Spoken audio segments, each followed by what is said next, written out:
సమాజంలో ఇతను బాధ్యత కలిగిన ఆఫీసర్. అందరికీ మంచి చెప్పాల్సిన హోదాలో ఉండి గలీజ్ పనులకు పాల్పడ్డాడు.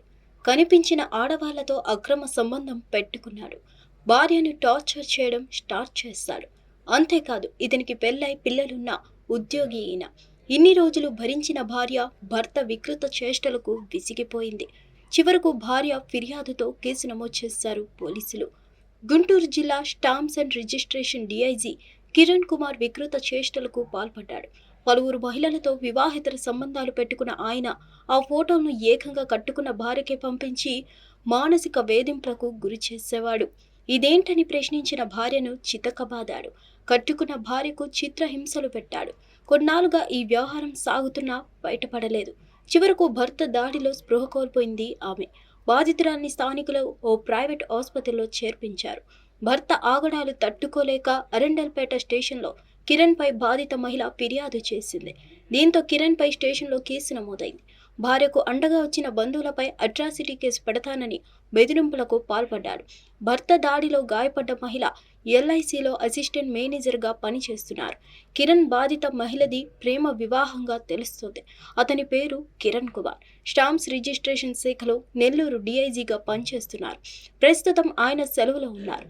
ఎల్ఐసిలో అసిస్టెంట్ మేనేజర్గా పనిచేస్తున్న అనసూయ రాణిని కొన్నేళ్ల కిందట లవ్ మ్యారేజ్ చేసుకున్నాడు. పోస్టల్ కాలనీలో ప్రస్తుతం నివాసం ఉంటున్నారు. ప్రేమించి పెళ్లి చేసుకున్న ఈ దంపతుల మధ్య ఏం జరిగిందో తెలీదు. సాఫీగా సాగుతున్న కిరణ్ సంసారంలో ఒక్కసారిగా కలతలు మొదలయ్యాయి. ఇద్దరు ప్రభుత్వ ఉద్యోగులే కావడంతో డబ్బులకు ఎలాంటి ఢోకా లేదు.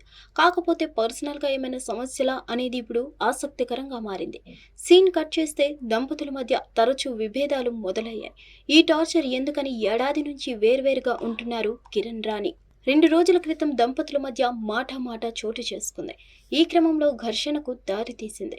ఆగ్రహంతో రగిలిపోయిన కిరణ్ కుమార్ ఒక్కసారిగా భార్యపై దాడి చేశాడు. విచక్షణ రహితంగా కొట్టాడు. దీంతో ఆమె స్పృహ కోల్పోయింది. కిరణ్ ఇంట్లో కేకలు వినపడటంతో ఇరుగు పొరుగు వారు అక్కడికి వచ్చారు.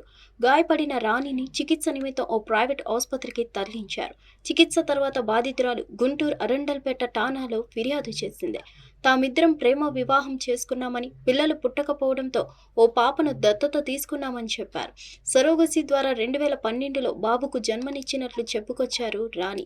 కొన్నేళ్లుగా వేరే మహిళలతో అక్రమ సంబంధాలు పెట్టుకున్న కిరణ్ తనను టార్చర్ పెడుతున్నారని మనసులోని మాట బయట పెట్టేసింది ఆ ఇల్లాలు. ఆయన పెట్టే వేధింపులు భరించలేకే గడిచిన 10 నెలల నుంచి వేర్వేరుగా ఉంటున్నట్లు తెలియజేసింది. పాప విదేశాల్లో చదువుకుంటుండగా బాబు తనతోనే ఉంటున్నాడని వెల్లడించింది. 2 రోజుల కిందట తన బంధువుల ఇంటికి వెళ్తుంటే బాబును తనను కిరణ్ కొట్టాడన్నది రాణి ఆరోపిస్తుంది. జరిగిన విషయాన్ని పోలీసులకు వివరించింది. కేసు నమోదు చేసిన పోలీసులు దర్యాప్తు మొదలుపెట్టారు. హిట్ టీవీ యాప్, ఇందులో short news, live news, entertainment shows, movies, digital magazines తో పాటు మీ జిల్లా వార్తలను కూడా ఫ్రీగా చూడొచ్చు.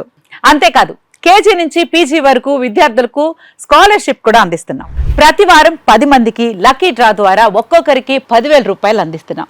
ఇంకెందుకు ఆలస్యం, వెంటనే హిట్ టీవీ యాప్ ని డౌన్లోడ్ చేసుకుని ఫ్రీగా ఎంటర్టైన్మెంట్ పొందండి. Hit TV app. Hit TV app. Please download hit TV app. Hit TV app ని ఫ్రీగా డౌన్లోడ్ చేసుకుని ఎంజాయ్ చేయండి. మీకు నచ్చిన ఎంటర్టైన్మెంట్ కోసం హిట్ టీవీ యాప్ ని ఫ్రీగా డౌన్లోడ్ చేసుకుని ఎంజాయ్ చేయండి. హిట్ టీవీ యాప్ ని డౌన్లోడ్